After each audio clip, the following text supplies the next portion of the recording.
Westphal, desket comic, when Mali Nagawasis, Wali Gunnar mi quasit, Zangel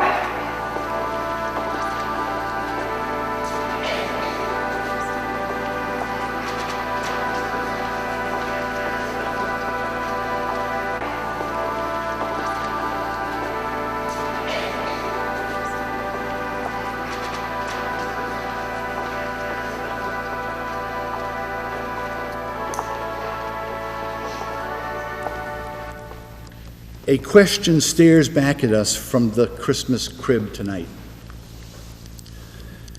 And the question is this. Let's put it in personal terms. What do you and I hope for? Substitute the word dream. What do you and I dream for?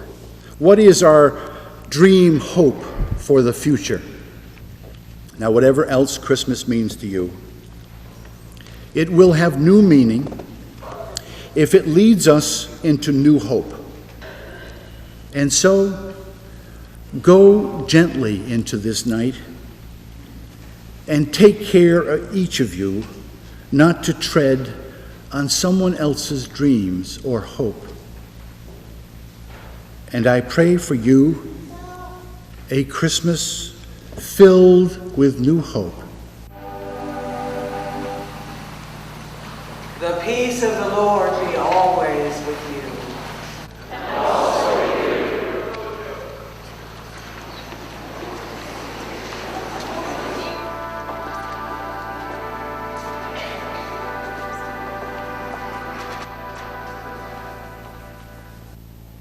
Peace,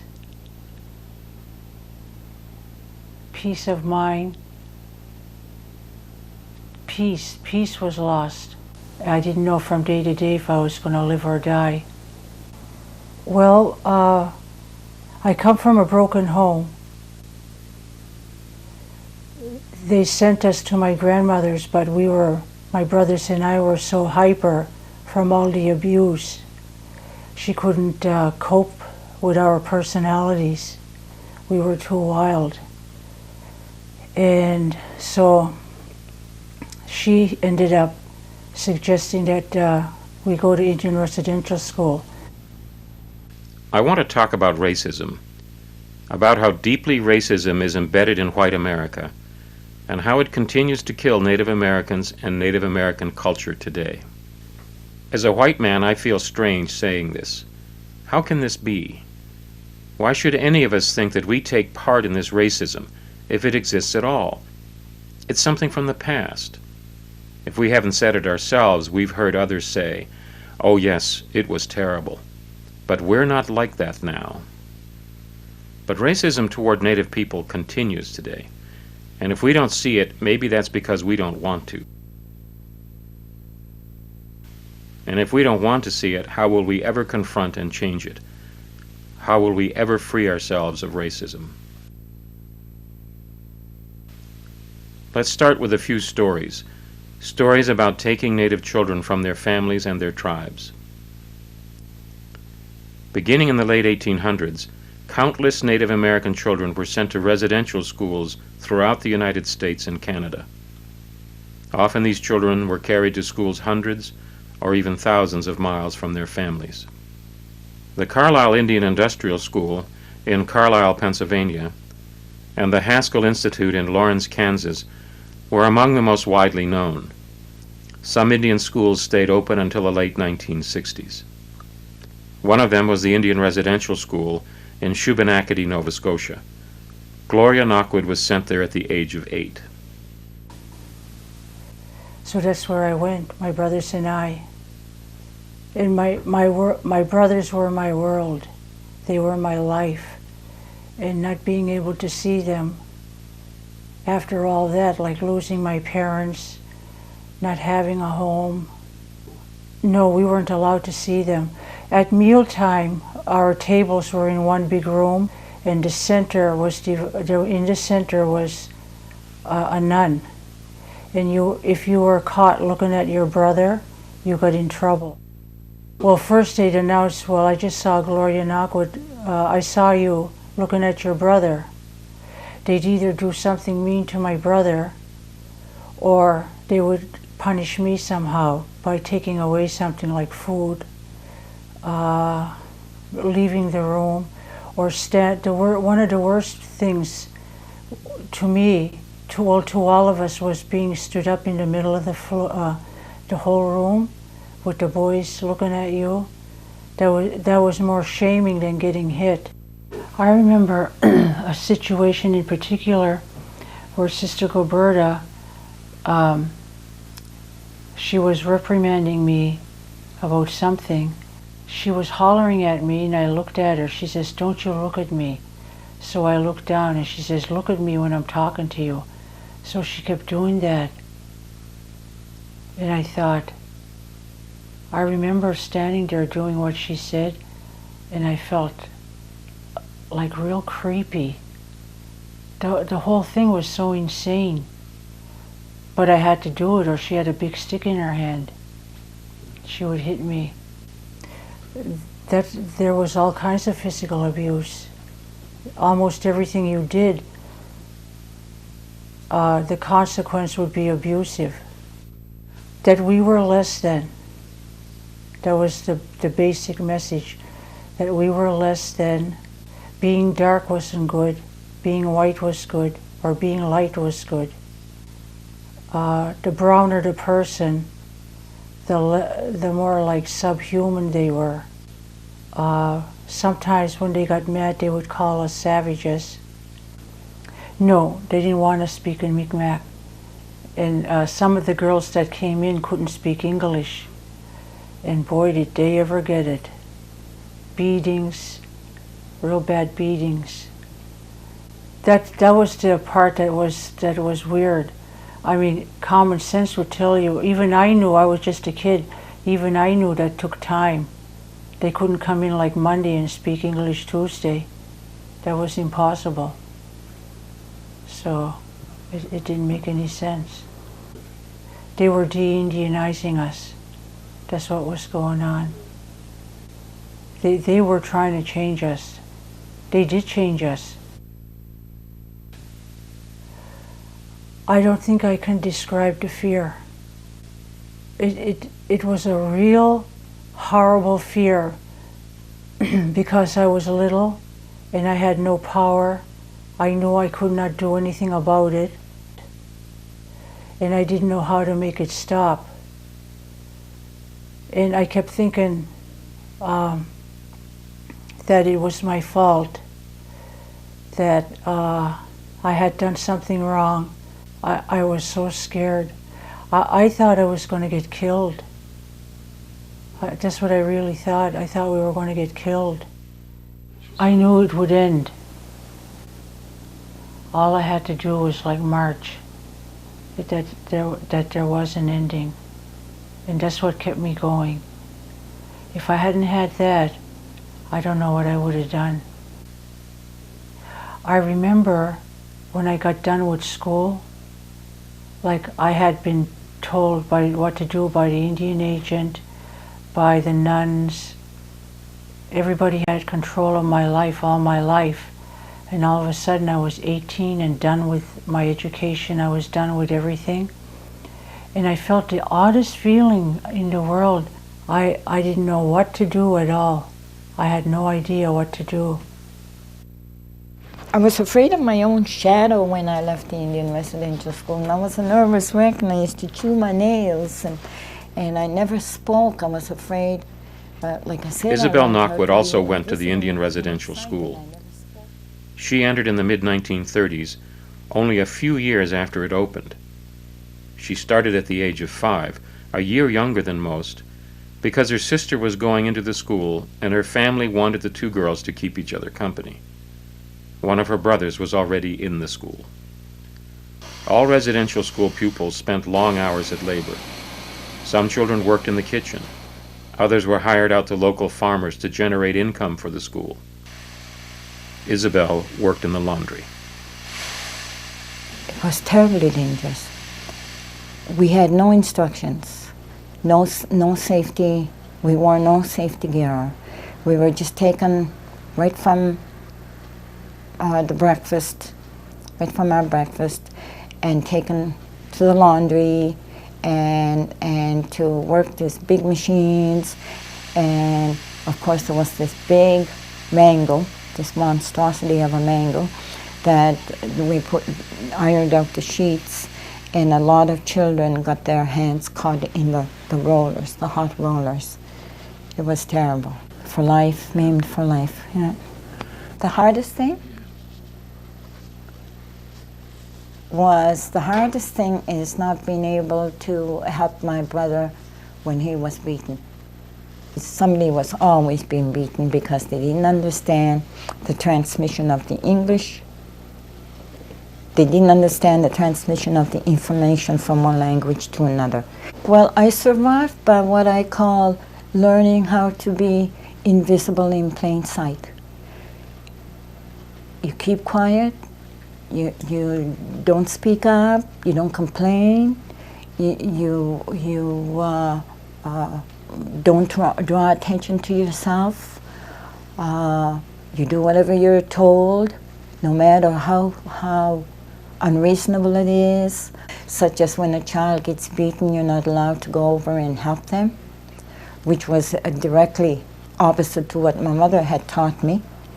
And that's how I survived. And lots of times I had to compromise myself, my teachings. Like your identity is attacked, who you were, and you don't know who you were. And who are you? Are you Mi'kmaq? You can't speak it. And when we would come home, the elders would ask us something in Mi'kmaq, and then we'd answer in English, and the elders would say, well, what kind of Indian are you? You can't even speak your own language. The effects of keeping children from speaking their own language go deeper than just forcing them to learn a new one. If you destroy a people's language, you destroy their culture. And residential schools destroyed native languages. If you study the evolution of language, you can study the evolution of the people, the cultural evolution. And the language holds the secrets of our development, our cultural development. Yeah, it was, the funny thing happened to me is that I understand it, everything, but I can't say it. And I think the reason why is because of so much pinching. Like you draw back and you know, the pain is still there. You know, you still remember it.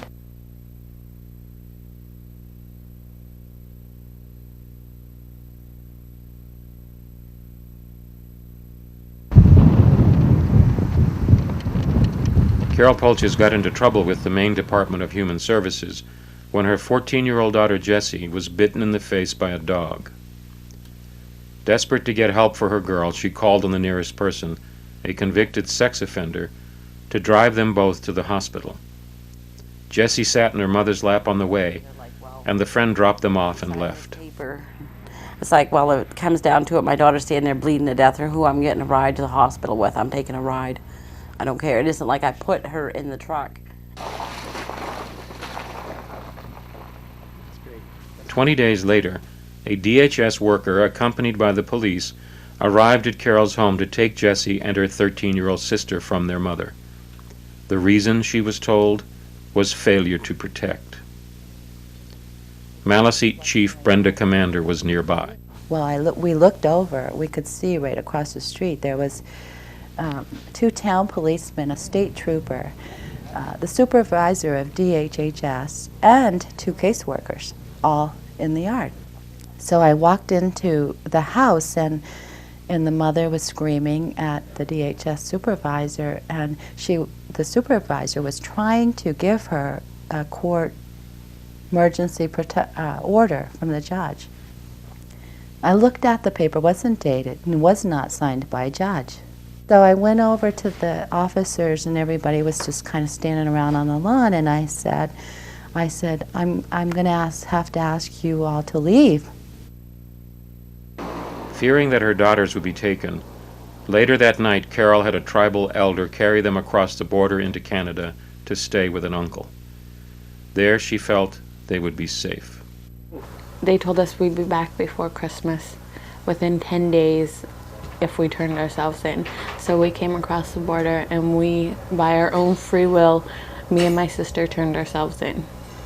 And that's where we got in with DHS.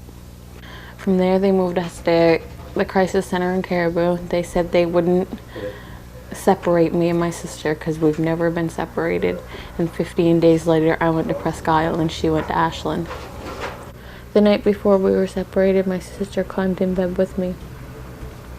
And she was crying, and she said, "We fought before," she says, "but I love you and I don't want you to leave." So, and we got separated the day after.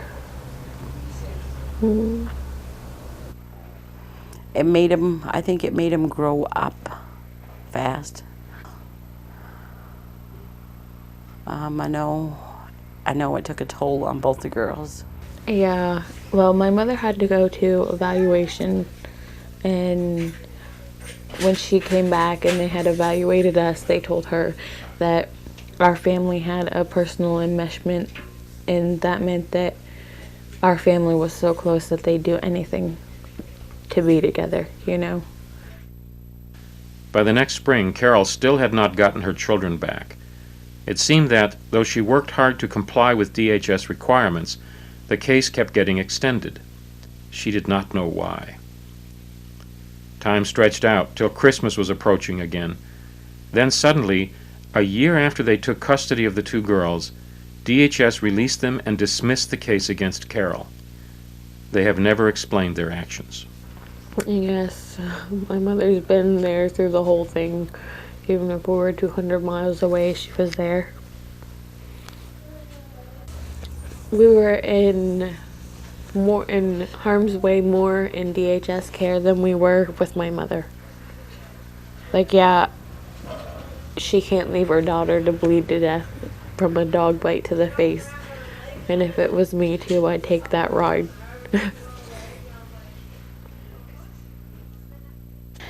I am the Indian Child Welfare Coordinator and work with DHS to assist families and children that they have in care or that they're working with.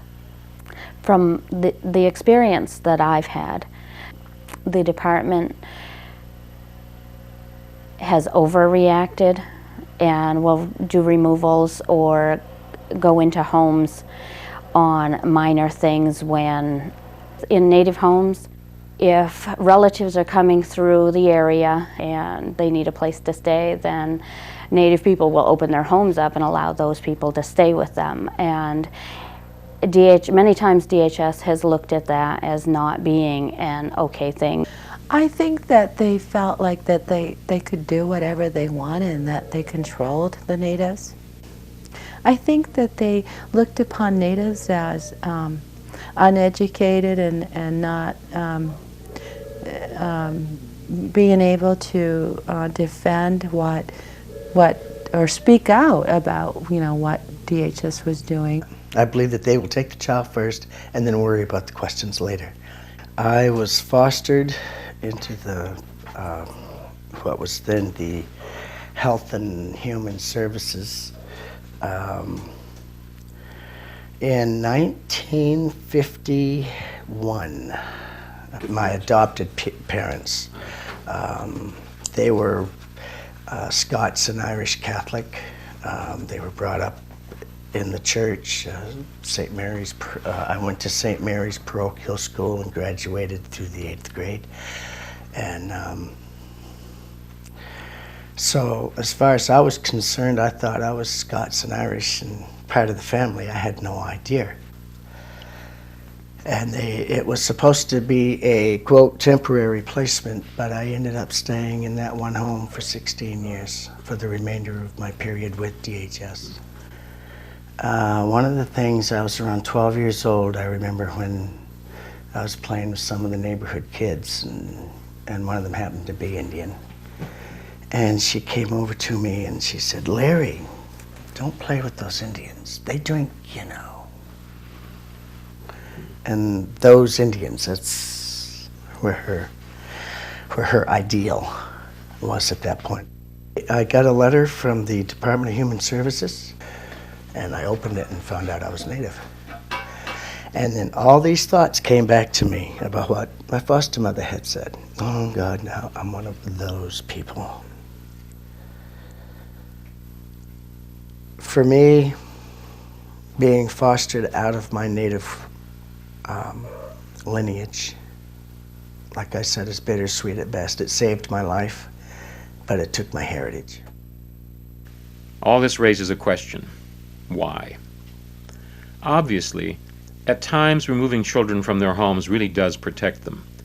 But there seems to be more to it than that. Why would DHS be so quick to take Native children, especially in cases where there seems little evidence that they are in danger? I feel that the reason for that would be to destroy the tribe, to eliminate the culture, eliminate the ways of Native people, and make everybody white. But it's scary, and I think that, you know, for us it was like a critical impact, because if they were taking our kids, we weren't going to be a tribe. If we lost our kids, who was going to be running the tribe someday? It would be no one. Our tribe would be extinct. Likewise, when we look at the residential school programs of the recent past, we see similar motives. These schools were not about education. They were about exterminating tribes. Many of the schools were run by the U.S. government, and many others were run by the churches, financed with federal money. All of them were part of the official policy of assimilation, a way to deal with what the government saw as the Indian problem. Richard Henry Pratt, the founder of the Carlisle School, had run an army prison camp for Native Americans after the Civil War. It was at this prison that he came up with the residential school idea. Pratt's motto was, "Kill the Indian and save the man." And residential schools kill the Indian by isolating these children, separating them from their families, and then destroying their connection to their heritage. Often physically and sexually abused, these children, if they did manage to return home at all, knew little of what they were returning to. At times, parents unwittingly signed over legal custody of their children when they enrolled them. This assured the schools control over these children if parents tried to get them back. Residential schools were the ultimate violence in the sense that they not only, it was forcibly removing children. People who have suffered sexual and physical abuse at schools and in all kinds of situations. And those are the kinds of, incredible traumatic events that Native people and Native communities have to heal from. Kids, when they had the chance, would run off.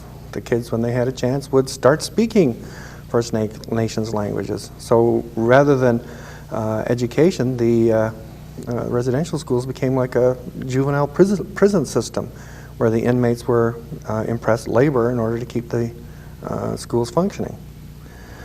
There was a case that Maclean's magazine made a great deal of in 1965 where a Ojibwe, Ojibwe fellow, young lad, Charlie Wenjack, tried to walk home from Thunder Bay, Ontario to Fort Albany. Well, that's on Hudson's Bay. Well, take a look at a map. He was trying to make just short of a 1,000-mile journey, in the dead of winter, wearing a t-shirt and a pair of tennis shoes and jeans. And he was found frozen dead on the tracks. But you have to ask yourself, what would drive you to walk out in the dead of winter to try to walk 1,000 miles home, just following a railroad track further and further into the north? What was going on in that school that would say to you, well, I'm better off trying to walk home 1,000 miles than I am staying here? But you shouldn't limit these kinds of your considerations in this to the horror stories, and there are plenty of horror stories. It wasn't that every child got raped, or every child was starved, or every child was worked to the point of exhaustion. It was that what we take for granted as ordinary human beings was denied these children simply on the basis of who they were.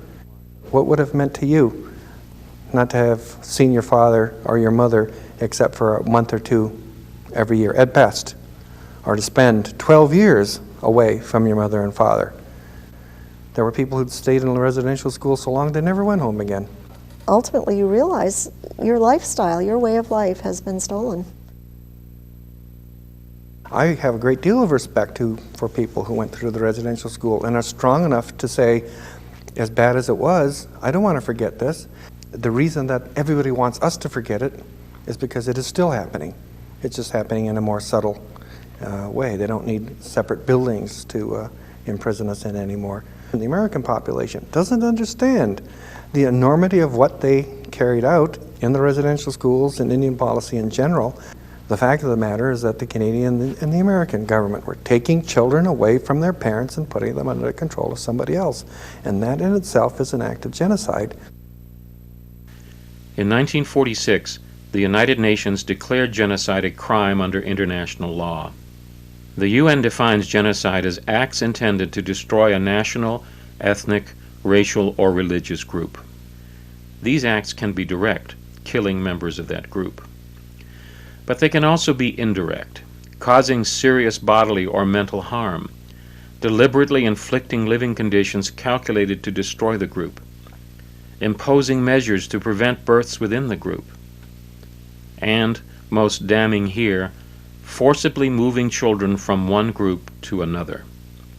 Residential schools and overzealous fostering clearly come within this definition. But what are the roots of genocide itself? Where does it come from? Behind genocide lies racism. And racism, in its deepest, sort of most fundamental sense, is a desire to exclude anyone who is not like me. Prejudice plus power is racism. So that one group of people has to have the power to be able to oppress another race of people. I think people are programmed to be racist without a basis. The basis perhaps generated generations ago, and now it's just happening without a reason. Folks are just kind of programmed to be that way, and they really don't need an incident or any kind of a reason to be that way. You know, it isn't like it doesn't touch everybody. Racism, we are all victims of racism because most of us never intended to have racist thoughts. You know, we don't grow up like that. We don't grow up wanting to know stereotypes. So I think that when we really look at racism, we should keep the focus on the larger reasons for the racism. The kind of racism that we're talking about today is born in 1492, because not only does Columbus have to deny the humanity of the people whose property he's about to steal, he finds that they don't take very well to being enslaved. If you show up and find that there are a bunch of people inhabiting land that you want, it's not terra nullius, then you have a problem. The problem is that if these are people here, then they have rights under your own laws. They have right to be treated as sovereign nations and so on. But if you can deny their humanity, then suddenly, you don't sign treaties with moose. You don't sign treaties with squirrels. if we can treat these people who are obviously people as if they weren't people, if we can dehumanize them, we can treat them the same way that we treat mosquitoes or other kind of vermin that we find infesting the territory we want. So the genocide of First Nations people stems more from a political and economic necessity of how we're going to enrich ourselves. It's by impoverishing other human beings. How do we do that and still look at ourselves in the mirror, still consider ourselves good Christians or good people? And once Europeans had made that leap and made native peoples less than them, less than human, not only could they steal from them without guilt, they could also kill them without thought. In 1755, for instance, Spencer Phipps, the Lieutenant Governor of the Commonwealth of Massachusetts, signed a proclamation declaring war on the native people of Maine and putting bounties on their heads, 40 pounds for a man's scalp, 20 pounds for a woman or a child. I personally don't know of any other country or any other sovereignty who has declared war on a people that included the taking of prisoners and the killing of women and children. And so I ask, you know, who is the savage here? I mean, these were Christian people. It states down here that by the grace of God, of Great Britain, France, and Ireland, defender of the faith, God save the King. Now, these are Christian people. The same people who came over here and converted the native people, yet they're declaring war on women and children. And how do you disconnect from that? You know, as a Penobscot person, how can you ever not know that there were bounties on your ancestor's head? You know, how do you not have that be personalized? Obviously, today we think of all this as horrific. How could people back then be so inhumane? But if we think this is all in the past, we need to think again. The dehumanizing of native peoples continues today, just in more subtle ways. It starts with stereotyping, which keeps us from seeing someone as a person. A lot of the children have this mindset that we still live in wigwams or teepees, and you know, we hunt for our food and so forth, because this is what they see on TV, this is what they read in the books and so forth. One of the stereotypes that's really prevalent out there is that we all think alike, we all move the same way, and have the same opinions, which is very untrue. And it's very, very confusing. What is it to be an Indian in the 21st century? Maureen Smith's father was Oneida. Her mother was white. My mother was very, and people always think this is very strange, but she was very biased and very full of stereotypes. She had all these stereotypes about why her kids did things. You know, we never got lost because we were Indian. My brother could walk across ice and not fall down because we were in. She had all these things attributed to our Indianness. So you're constantly being evaluated on things that have nothing to do with who you are. Because I'm not a stereotype.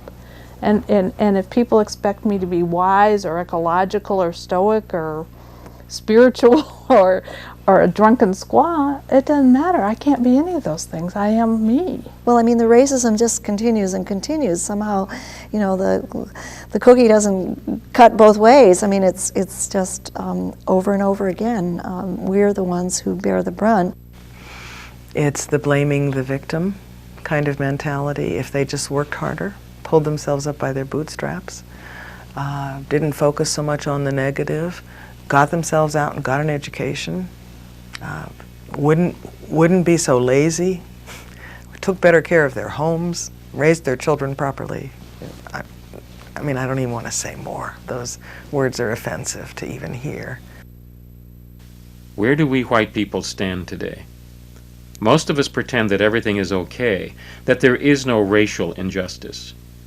If we think about it at all, we think assimilation is a solution to this question of what to do about the Indians. What to do about the Indians? We don't want them to be Indians at all. We are satisfied with continuing to kill them, both culturally and physically. We pretend there is no problem. I feel like discrimination and racism is still here today, but they're just being discreet about it. And a denial that there is any prejudice in anyone's heart. We don't have a problem with racism in Maine. We're all white here. Denial. And the biggest denial is about white privilege.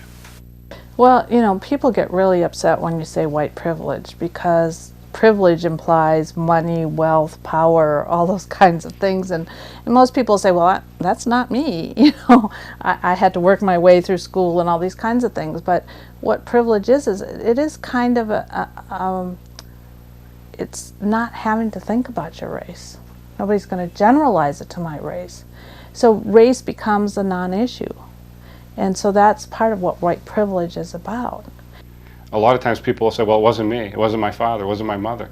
But at some point back, generations and generations ago, it was somebody's family. They are not here right now, those who perpetrated wrongs overtly in days past. But they're my ancestors.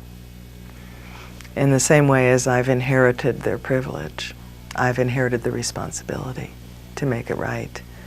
Well, of course, to the extent that it still requires the dispossession of First Nations in North, Central, and South America, then we still have to consider that the necessary thing to do is to deny that they are the legal inheritors of the people who originally owned the property when Columbus showed up, that the quality of their life has been stolen, has been purchased at the cost of taking the quality of life away from First Nations people by expropriating our property, by expropriating our resources. Collective indifference is the best description of that. That's kind of how it's happening today. When you don't understand that genocide happened in the first place, then you can do it over and over again. I was told by a United Church official that they don't like to use the word genocide because they don't believe that their parishioners could handle it. Now, what kind of an attitude is that? Well, I think it's not only acknowledging it, but it's also accepting that, you know, there are still Native people here today. I mean, there's a long history of United States trying to eliminate, do away with Native people in this country, and in the state of Maine as well. At one time, the Supreme Court of Maine justified government control of Native people because of their so-called imbecility. This allowed, quote, their subjection to our paternal control in disregard of some, at least, of abstract principles of the rights of man, close quote. Native people, the court was saying, were imbeciles. And these imbeciles didn't have real human rights, merely abstract ones that they could disregard. Yeah, there's a sense of unacceptance of who we might be, and more of wanting us to be more like them, yeah. But never the words, never the dialogue. I'm sure there were a lot of well-intentioned people who thought that they knew what was best for Indian people. And I think that continues today. What is best for Indian people? And we will make those decisions because somehow we as white people are superior. And that's another arrogance of racism, and that goes back to the assimilation. One cannot believe that one has to change another people unless one has the arrogance to believe that one's own way is better. I don't doubt the sincerity of a lot of the people who are engaged in various ways in the task, but nobody questioned what it was that they were doing, or they took their own ideological position as beyond doubt and never examined the basis of what they were doing. So what we get in Canada, what you get in the United States, is a great deal of emphasis on assimilating First Nations populations into the mainstream. But the assimilation is so that they will play by our rules. They will take our authority as the proper authority. They will behave like everybody else. And when they do, we've won. They say that it's a policy of that we're trying to, I don't know, embrace our red brothers and sisters in the American way or the Canadian way or whatever. But that's a one-sided embrace. It's one of those crushing embraces that actually breaks every bone in your body. We're not entitled to behave as First Nations people. My grandmother went to an Indian boarding school, and in those schools they were basically forced to not speak their language. They were really, the Indian part of them was beat out of them. And that affects me today. I mean, it doesn't stop with what happened to my grandmother. I mean, it affects how my father saw the world. It affects how I see the world. And so those policies and those things that have happened don't end. They don't end when the situation ends. They don't end when individuals die. They continue on, and then you constantly are trying to figure out, what does it mean to be an Indian? I used to apologize. I would say, I'm sorry, I don't speak my language. I'm not a full blood. I don't follow the traditions. I grew up in an urban setting, and I used to seriously apologize for all of that. And when I was standing in that cemetery and looked at all those graves, and I saw children who were 6 years old from tribes throughout the United States who had died in Lawrence, Kansas, buried at the Haskell Cemetery, I realized that to blame myself for those things would be like blaming those children for being buried where they were. This stereotyping leads us into thinking of Native people as lazy, dirty, and drunk. It allows our racism to continue today. And once we have excluded someone from our notion of humanity, it is easy to deny him a job, or burn her business, or harass him at the border, or any of these insults and inhumanities that seem so small to us and are so easy for us to ignore. After all, we think, Native people don't deserve what few things they do have. And we resent the very few economic or educational chances that come their way. Native people are excluded from political and economic power and participation within the system they are forced to live with. And this exclusion is deep. It's built right into the system. The state and federal governments refuse to honor the treaties they have signed, and these same governments, supported by their courts, ignore the tribe's sovereignty. As one man said to me, "We are denied the right to exist as a people as we see fit." And sometimes this denial is very basic, being denied the right even to live. Environmental racism is the willingness to let people of a different race suffer and die from degrading the environment. It is easier to pollute the homes of the powerless than the homes of those to whom politicians pay attention. But environmental racism goes beyond political expediency. It also means that people grow sick and die because of who they are. And often, even when the deadly effects of pollution are pointed out, we ignore the implications. And because we do nothing, people continue to die. This begins to have the stink of genocide. For our tribe in particular, the Penobscot have had 7 paper mills that are upstream and downstream from us that have, within the past 50 years been emitting dioxin. It was the EPA report that told us that dioxin is the most lethal cancer-causing carcinogen they had ever researched. So that given that Penobscots have sustained on the fish historically, and that the river has been polluted so dramatically by the 7 pulp and paper mills, that Native people, Penobscots here, are disproportionately affected by the pollution. For example, the incidence of cancer on Indian Island, the home of the Penobscot Nation, is much higher than in the state of Maine overall. The tribe has gone to the U.S. EPA and to the Maine state government to voice their concerns, but to no effect. And they treated us just like we didn't exist. The Indians didn't matter. They were just invisible. And we don't listen to the invisible people. What's, clearly apparent is the continuation of the termination policy. extermination policy that it once engaged in with the 1755 a proclamation. I think that speaks to the racism of the process too, because it was like, you know, well, the Indians are dying, but you don't want Maine people to lose their jobs. But the Indians are not dying out. Even after centuries of white domination, Native people are not going to be beaten. They are still here, and they are determined to flourish. I saw a lot of work that needed to be done, and still does. There's a lot of work needs to be done here to bring the spirit of our Native back.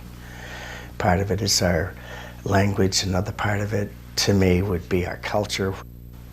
And hundreds of years of coming from abusive situations can surely take away and pick away at someone's culture. Some of these old beliefs, some of the old ways still were maintained, probably not openly, but they were still practiced. That I've learned that I see the world really differently, and that even as much as I might try to assimilate, I really can't, because there's just something, I mean, culture, and I think the schools really showed this, culture isn't names, it isn't what you wear, it isn't what you create, it is really how you see the world.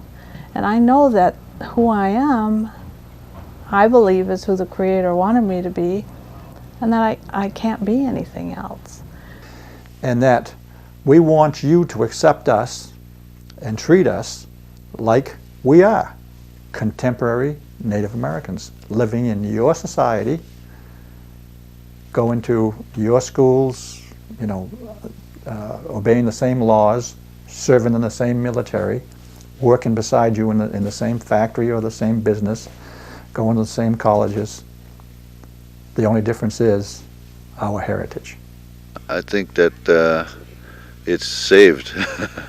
I think if we were to have become extinct, it would have happened long before now, and we're here to stay. The Creator put us here, and I think there's a determination and just a natural inevitability that we're going to be here.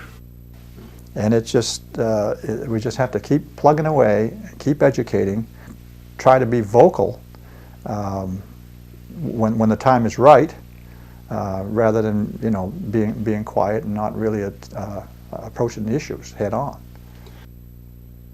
My name is Angela Staples. I am half Mi'kmaq, and I was born in Bangor. I grew up 10 minutes outside of here, and I've been living in Portland for the past 4 years. I was put in almost immediately after birth, like within a week. Probably right around 1995, I heard that Harry had a granddaughter living here in the Bangor area. She would be my great niece. Angela would be my great niece. She would be the granddaughter of my brother Harry. Harry was 8 years older than I was, and I don't think I have any expectation until the meeting. The excitement of it all, just to finally get to meet her, you know, get to see her, and you know, give her a big hug, and you know, let her know that she does have family. Very exciting. Yeah. You look just like I thought you would. We've sent some letters back and forth. She wrote me a couple of years ago, probably a year and a half ago, and asking if I could help find her mother, or find the history of her mother. And he turned right around and wrote me right back and sent me, like, you know, the family tree and some pictures, and just we've been writing since then. That was about like 7 or 8 months ago. In one of her letters, she told me that she was quite tall, and she had dark hair. I could only confirm that by thinking back and looking at her grandmother, Rita Young. I believe it's just something that she needs to do to fill the gap in her life. she knows there's a void, you know, and I believe that, you know, she's just trying to fill that void with family. I was pretty nervous, but I didn't really have expectations. I think that really I just wanted to kind of, I don't know, close that gap. And well, I think it's just, awkward at first. You know, we had no idea. I mean, I know I have a million questions for him, and I can't think of any of them, but I think that it'll come in time. It'll be okay. And it seems like it's just the beginning. Step by step, some of us move forward. But where do we, as white people, go from here? This is a tough question. I don't know if it ever can be fixed. I think maybe it will one day, but I think it's a long time away because we've been a long time getting as far as we have now, and there's still a lot there. The first place a person needs to start in order to look at their own racism is that they need to acknowledge that they have some first. It's impossible to heal something that isn't there. It's impossible to resolve an injustice that you refuse to acknowledge. And it's impossible to address an isolation or fragmentation in society that you think is not existing. So I think that it has to start with understanding what it does mean to be white in this country, which means understanding some of the horrible things that have been done to people of color. Acknowledging present-day racism is a start. But more than this, we need to see how deeply it runs in our white culture. It's not just in our attitudes, but also in how we live. This is white privilege, and we must acknowledge it. So it becomes an issue of not how to get rid of white privilege because you can't, but how do I use my white privilege to be that ally? How do I use my position in society to be that ally, to be that voice? This will not be easy. One man said to me, "If you're going to start to communicate, you're in for an education. Don't expect to be well received." Trying to bridge that gap of understanding, and I think that's the key word of understanding, and through education, and many of us do it, and have been doing it a long time. One way to build a bridge is simply to create a group of people who will enter into or invite a community to enter into a dialogue, rather than to say, "What is it you need?" which is a patronizing form of a question. "What can we do for you?" is a condescending way to build a bridge. But ending racism is more than goodwill and bridges. Building bridges may bring some understanding, but it doesn't acknowledge Native rights. It doesn't change policies. It doesn't give back what was stolen. Racism is more than just behaving badly. It is deeply embedded in American culture and extends back beyond 1492. It is the foundation of this country's wealth. So ending racism calls for fundamental changes. Changes in government policies, changes in the way we live, maybe even changes in the way we see the world. And though we may not yet know how, we will have to be the ones to make these changes. It's a very common practice, but one tends to want to just leave it at, oh, this is individual, and if we just go out and address all the individuals in North America, we won't have racism. Well, it's not as simple as that, and I think people need to understand very deeply those reasons for the racism. Let me put it another way. I've met lots of people, parishioners and even some lower level church functionaries or whatever, whose sincerity I don't doubt at all, who really want to do something, but who are not versed in the notion of criticizing their own ideological presumptions. And so consequently, they almost immediately jump to some sort of a program of action that, when you strip it down to its bare essentials, it's the oppression all over again. If you're going to make a change, we have to ultimately require it of ourselves in our material existence. But the outcome, the final outcome, is really coming to a place where, as a person, you know what your race has been through. You know what your race has done. But you are able to live with that. But to really understand it, and to begin to then be able to think about, how do we make it better? But how do we make it better? Kind of that whole human race make it better. Not me, not one group, but as a human race, how do we make it better? Racism is not about Native people. It is about white people and white society. It is about us. And changing it has to start with us, looking within ourselves and facing what we see. We need to look at our culture, at our country, at our values. We need to find the racism built into our society. And then we have to change that too.